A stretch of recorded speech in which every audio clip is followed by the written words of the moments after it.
Do you know the situations that WWE Monday Night Raw is putting us in? I'm gonna show you. Hey man, what happened on the wrestling show last night? Hey dude, well yeah, some guy just decided to whip his top off because he wanted to impress management. What? Like I said, he thought he'd be able to benefit himself by just showing off some pec. But why would he show off his muscles? Because he knows that Vincent Kennedy McMahon is well into jacked dudes, so he thought if he could show him how jacked he was, he would be able to progress through the company and maybe become a champion. Okay. But yes, that is one of the things that did happen on this week's Raw, but I'm gonna level with you. Don't tell anyone. I secretly love it because it's so crazy.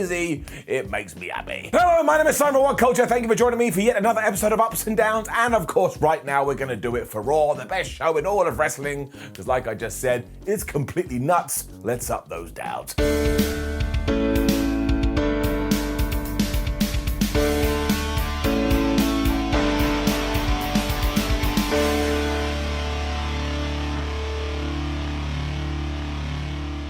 There was no opening promo to Raw. Flub me. I had to go to the doctors and check that I wasn't dead.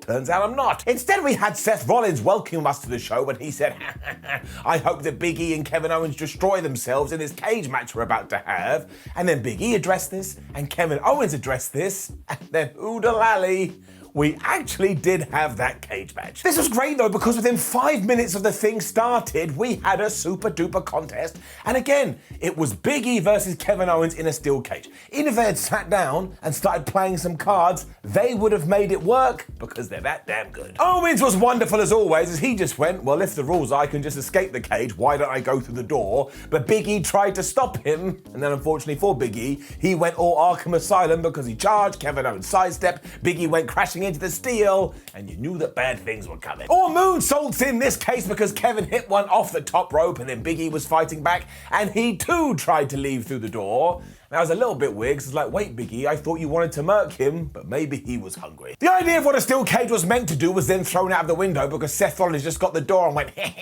and smashed it into both guys' heads. And that spot always makes me feel a little bit oogly boogly because it looks terrifying. But straight after that, we went into all the big moves. We had a stunner attempt, we had an STO, we had a frog splash, we had a pop-up powerbomb. This was really good. Big E also hit a big ending off the second rope because this was super serious stuff.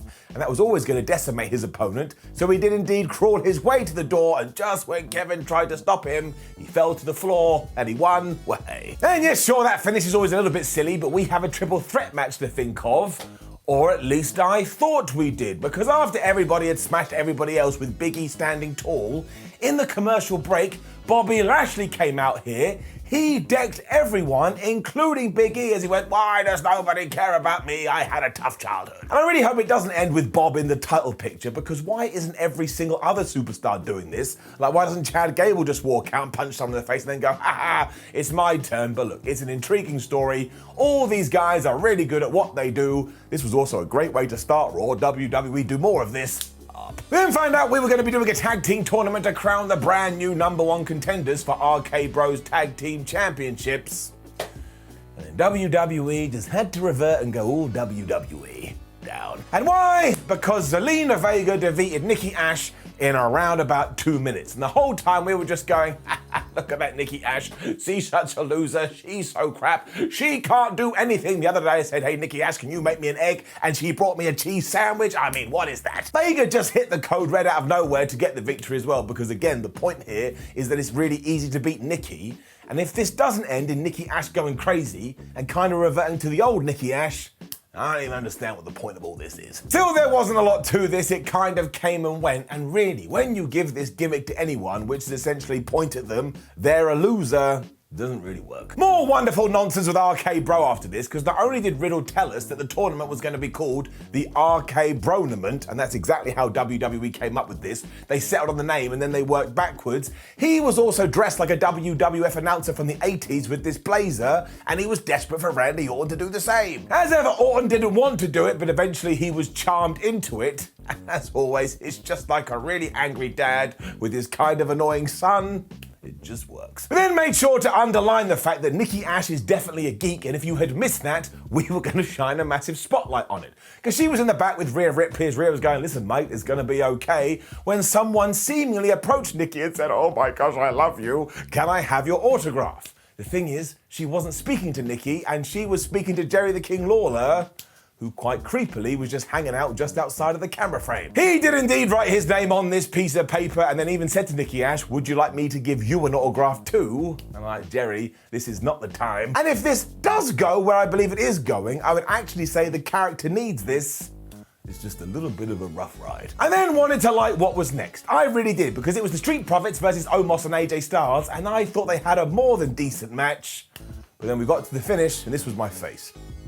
Down. Because the whole point of a tournament is that you have two teams going together, and sometimes you can have upsets and sometimes you can have shocks. That is the best thing about the FA Cup, which is a tournament over here in the United Kingdom when it comes to soccer ball. You have teams from all the way down the lower leagues, and sometimes they beat Premier League teams. It's like, oh my gosh, how did that happen? And everyone goes nuts. So do you know how this match ended? With a count out. And look, there were plenty of hits throughout this that AJ Styles and Omos were about to break up, because just as AJ Styles was going to win the match, Omos blind tagged himself in, but then he had some kind of freak out because he did indeed forget to answer the 10, even though he could hear the referee going 1, 2, 3, 4. I mean, to be honest with you, it didn't make any sense and it kind of made him seem stupid. Styles was even shouting at him, you're gonna get counted out. You're going to get counted out. And after the fact, was like, listen, big boy, you need to listen to me. So Omos walked off. So again, there's the tease. But it meant the Street Profits fluked their way through to the next round. And what is the point of that? I mean, eventually on this show, somebody is just going to have to win a match. It's very important. Also, at this juncture, I'll let you know the other problem with the RKBronament, or whatever the hell it was called. There's only 4 teams in it. Because WWE doesn't have any tag teams. There was a good bit afterwards because Riddle was interviewing AJ Styles when he turned to Randy and said, hey, do you have anything else to add? And Randy just went, nope. Once again, these two together, chef's kiss. There was some more wink, wink, nudge, nudge stuff after this as well, because Randy was like, look, I'm done with this stupid stuff, and he gave his blazer back to Riddle. And much like all the Nikki A.S.H stuff, this should end with Riddle being like, oh man, I can't believe you upset me so many times. Then he punches him right in the face. Also had a Becky Lynch promo here who was all like, man, nobody actually wants to see Liv Morgan winning, therefore she's not going to win. And small spoiler for you, she was right, she didn't win. It was then an open challenge for the US title, and as it turned out, it was Damien Priest versus Bobby Roode. I thought this was really fun. This is yet another sign that we should probably be doing more with Bobby Roode and Dolph Ziggler, who was on the outside constantly interfering when it does come to a singles program. But honestly, it was just good back and forth action. They had all these good skits. There was a couple of near falls that made me go, oh my gosh, maybe Bobby Roode is going to win, even though I never actually really believed that. We have some talent here. Come up with them for something to do. Bobby also hit this awesome spine buster for a 1-2. Oh my gosh, kick out.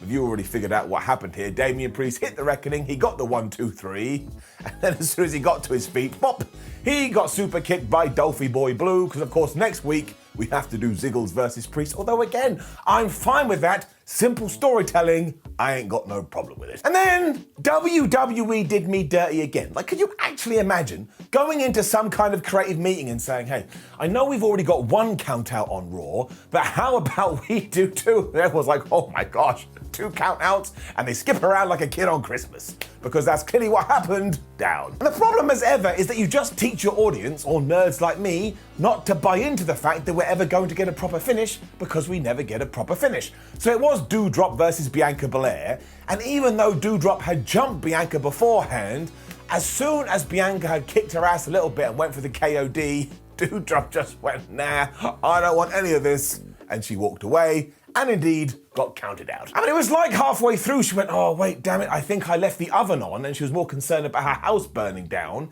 And given that she was facing Bianca Belair, who everybody loves, why can't she just win matches and slowly claw her way back to the women's title?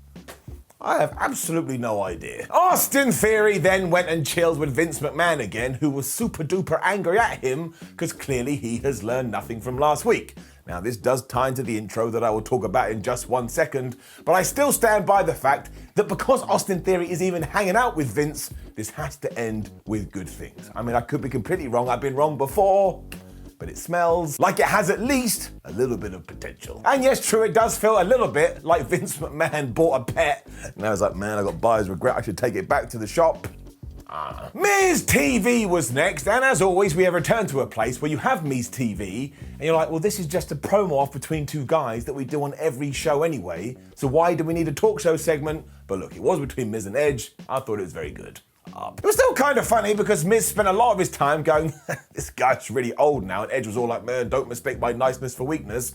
And of course, the Miz dropped in the line, you're the rated R superstar, but you don't have much edge anymore. And I have said that before here on Ups and Downs, so I'm gonna ring the police, stop stealing my stuff. We then went proper inside baseball because Miz was all like, don't you come in here telling me you're nice, because years ago when I did need a nice person, I got kicked out of the locker room and nobody wanted to help me because you and your kind were all worried about protecting your spot. And that did actually happen. Yeah, back in like 2006, Miz was told he had to go change in the toilets. And I'm sorry, brah, I don't care who you are, that should not be happening. Edge then claimed that he wasn't part of that, and in fact, he had suffered a similar fate when he was coming through the ranks, and that in this very building, he had pulled Miz aside and said, listen, champ, you do have something about you just gotta keep on going. And because the Miz is an asshole, he basically blew Edge off. And not in a weird way if you're trying to misconstrue my words, but after yet more back and forth, it did turn out that they were gonna have a match at the Day 1 pay-per-view. While deep down in my tum-tum, I'd rather see Edge fight someone who is new to the roster. This is actually being done quite well, and both guys here did a very good job. Hopefully it's just a one and done and we get through January and head to the Royal Rumble and Edge can fight somebody else. But that's not what's gonna happen, and what happens is that Maurice and Beth Phoenix will be added into this. We'll do a mixed tag. You heard it here first. Liv Morgan promo next, and she said that Becky Lynch is wrong and she is gonna win the Women's Championship match later.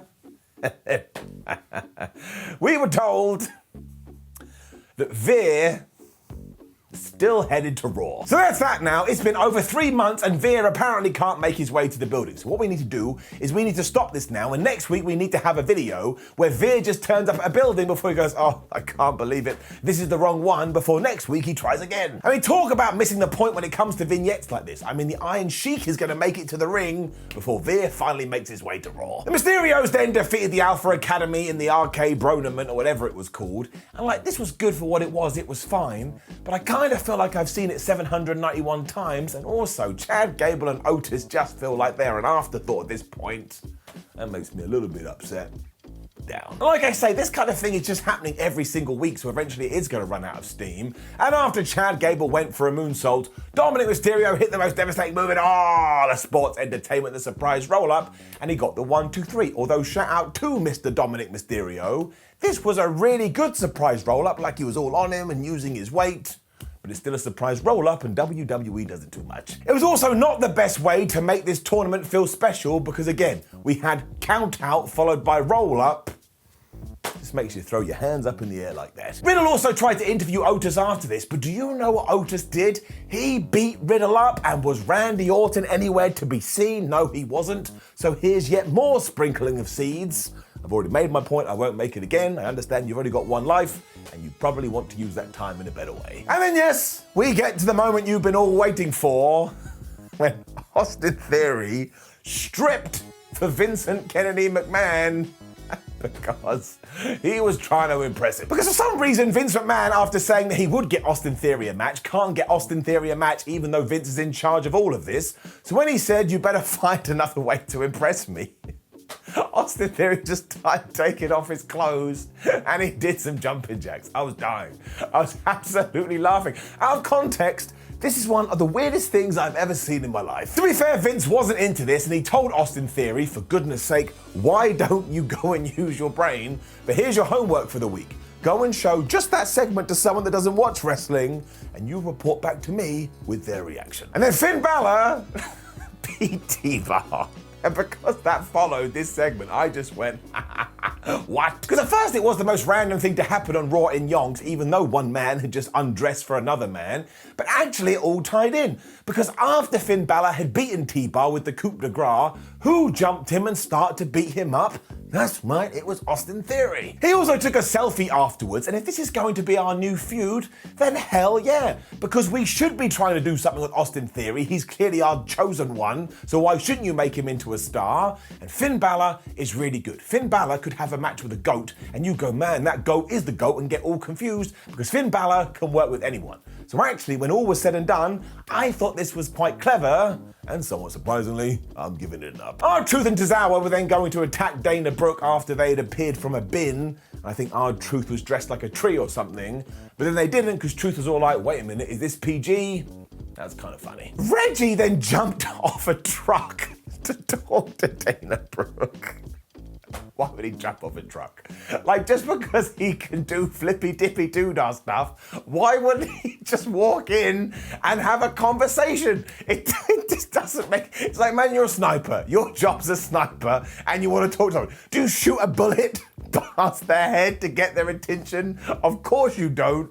WWE is really just a circus. Anyway, eventually they all got chased off by Tamina because nobody is meaner, and now she wants to be the 24/7 champion. We know the deal with the 24/7 title. It all jumped the shark months ago, but this one really entertained me, admittedly for all the wrong reasons. Bobby Lashley and MVP then kind of did justify what they did earlier. I mean, MVP was like, everybody doesn't mind being disrespected these days because they're worried about consequences. But Bob doesn't fit into that category because he has been disrespected because he's not in the world title picture anymore. I mean, I just let those words hit me in my face and I went, you know what, whatever, cool. Which brought us to our main event, which was Becky Lynch taking on Liv Morgan for the Raw Women's Championship. And because the title was on the line, I was really pleased that this match was in this place. And it did end in the most WWE way it possibly could. But I actually thought this was pretty decent. I was behind Liv Morgan. At one point I thought, oh, maybe she would win, even though I didn't actually believe that. It was full-on wrestling tennis to begin with, as Becky Lynch was like, oh my gosh, I thought she was crap, but actually she knows what she's doing, especially when Liv Morgan hit her with a code breaker and followed that up with a dive. Sadly, in 2021, when you do a dive, you trigger the commercial, and when we came back from the advert, Becky Lynch had regained control and she was kicking some ass. I mean, she hit her with a superplex, she hit her with this second rope leg drop thingamajig that looked pretty good, but the whole time Liv Morgan kept kicking out to Becky was like, why can't I put this person away? I thought she was crap. So that tied into the story that was nice, and there was a really good near fall after Morgan had hit a missile drop kick, but then you know what happened. Liv Morgan was like, well, I've been watching a lot of wrestling tape, so what I think I should do is go for the most devastating move in all of sports entertainment, especially after Becky Lynch had gone from the manhandle slam. But Becky Lynch is the more experienced of the two, so she reversed the most devastating move in all of sports entertainment into the most devastating move in sports entertainment, but at the last second she grabbed the ropes and Liv Morgan wasn't able to kick out. Becky Lynch retained the championship, but she done it because she's an asshole. Now I could have done without that, but it is just Becky Lynch's shtick right now. But I tell you, if now Liv Morgan goes on to win the Royal Rumble, gets her rematch against Becky Lynch, I suppose at WrestleMania, and then becomes the champion, it will be absolutely fantastic. Of course, what will happen is we'll get to next week and Liv Morgan will lose to Carmella or something, but I like to believe otherwise. What the hell am I going to do? This brought us to the end of Raw, and I won't lie, even though it did have its usual nonsense, I quite enjoyed it this week. There was loads of wrestling, and I watched wrestling for wrestling. So it's getting it up. Now, please do leave a comment below and let us know what you thought about last night's Monday Night Raw. Like the video, share the video, and subscribe. Head over to WhatCulture.com. We'll keep you updated. Make sure you come follow us on social media. And we have a ton of other videos. Watch everyone. My name is Simon for WhatCulture. Thank you for joining me as always. I do appreciate it. And I'll see you on the next one.